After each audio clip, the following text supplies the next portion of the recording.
There's a story in Genesis. It's the last story in Genesis. It's called the Tower of Babel. It's a story, very short story, and it occurs after the story of Noah and the flood.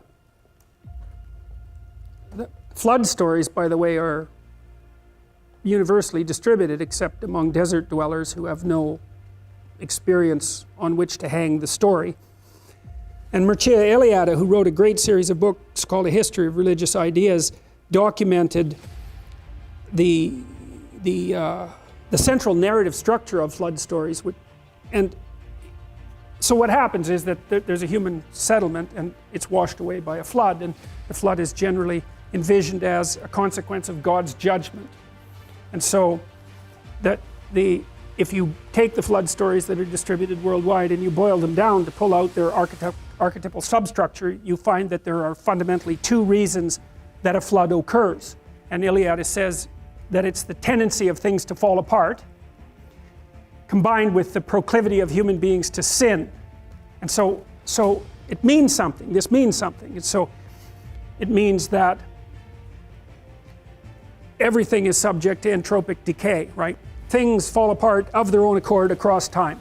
That's why you have to always fix things. So if it's complicated, it has to be maintained. And so you can think about that in relationship to, say, New Orleans before the hurricane. Because people say, well, the hurricane caused a flood and that destroyed much of New Orleans. And so that's an act of God. That's one way of looking at it, right? It's a random natural event. But then you think, well, wait a minute. The Dutch, their country's mostly underwater, right? So they have these huge dikes to keep the sea back, and they build the dikes so that only one storm every 10,000 years will be of sufficient magnitude to partially breach the dikes. That's their engineering tolerance level, one storm in every 10,000 years.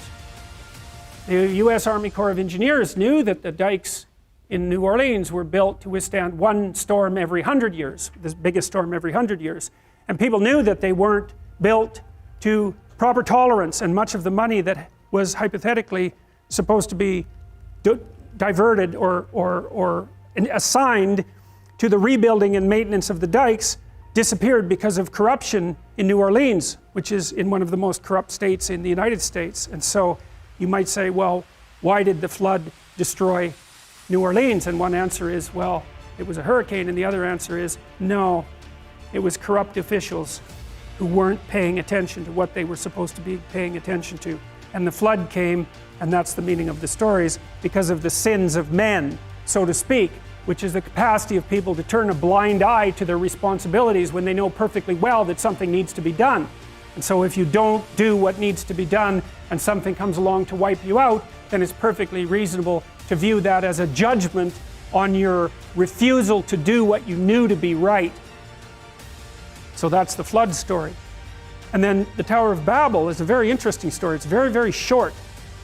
And what happens is that it just starts pretty much abruptly after the flood story ends. And it's a story about the decision that human beings take to build a mighty building, like a huge, huge edifice that would reach all the way up to the heavens to supplant God, roughly speaking.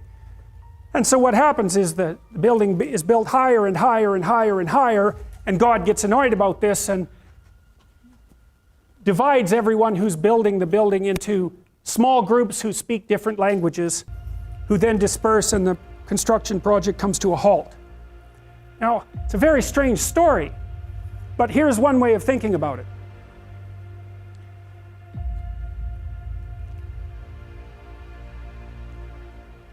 The larger you build a system, the more there's a proclivity to worship it as if it's everything. That's the story of ideology, let's say. You want to build a comprehensive utopian system that supplants anything transcendent. You want to build it as large as possible so it encompasses everyone. Well, what happens as it grows? Well, it incorporates more and more people, but the people within it become more and more different from one another. And so essentially they start speaking different languages. And so the entire project of raising this massive edifice to supplant everything disperses into chaos and comes to a halt. Okay, so that's one story. So here's another story. This is a story that John Milton wrote. John Milton wrote Paradise Lost. which is one of the prime literary masterpieces of the last 500 years. Now, here's what Milton did. Milton said he was trying to justify the ways of God to man. That was his purpose. And so what he was trying to do was take a look at the world the way it's constituted, with all its suffering and malevolence and corruption, and to make a case why it was still acceptable. And so he did the first, what you might think about as psychoanalytic study of malevolence and evil. So around the corpus of biblical writings, there's an idea of heaven and hell, and they're not referred to much within the corpus of biblical writings, but there are what you might describe as legends that have compiled around them. So they're stories that never became canonical, and those are stories, for example, of the idea that God's highest angel, who was Satan, Lucifer, the bringer of light, the spirit of rationality, fomented a rebellion against God in heaven and was cast into hell as a consequence. And so there's this idea, Milton wrote this before the rise of the nation states, for example, and there's this idea that there's this tension between the political and ideological and rational constructions of the rational mind and the sort of transcendent mythology that guides human organization, and that Satan, as God's highest, as the highest angel in God's heavenly kingdom, is a personification of the tendency of the rational mind to produce totalitarian systems and then to fall in love with them. So to produce a system that encompasses everything, like the Tower of Babel, so that nothing outside the system is allowed to exist. Well, Milton's intuition, because he collected the stories about satanic rebellion that had been accumulating across centuries from far before Christianity was even constituted, turned this into a great poetic drama. And his hypothesis was that the element of the psyche, let's say, the spiritual element of the psyche that characterized the rational mind, would, by its proclivity to produce these totalizing systems, end up casting itself into hell. And so you could think about it as a prophetic visualization of what was going to come down the centuries after Milton wrote. Because the poets get there before the philosophers. The artists get there maybe before the poets. The philosophers follow in their wake. The poets are the people who have the visions of what's coming farthest down the road. So this is from Milton. This is describing Satan after he's cast into hell because of his rebellion, his totalitarian, the consequence of his totalitarian rationalism. For now the thought both of lost happiness and lasting pain torments him. Round he throws his baleful eyes that witnessed huge affliction and dismay mixed with obdurate pride and steadfast hate.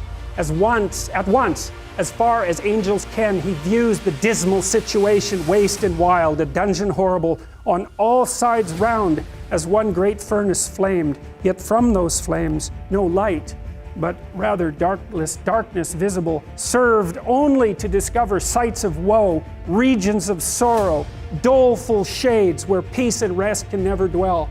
Hope never comes that comes to all, but torture without end still urges, and a fiery deluge fed with ever-burning sulfur unconsumed. Such place eternal justice had prepared for those rebellious. Here their prison ordained, in utter darkness, and their portion set, as far removed from God and light of heaven as from the center thrice to the utmost pole. It's an existentialist claim, or maybe it's the existentialist claim, that the conditions of human life are such that suffering is an integral part of existence. Now, it's an important thing to understand. It's also a viewpoint shared by the bulk of the great religious systems of the world. Life is suffering. Why? Well, one reason is because of society's arbitrary judgment, right?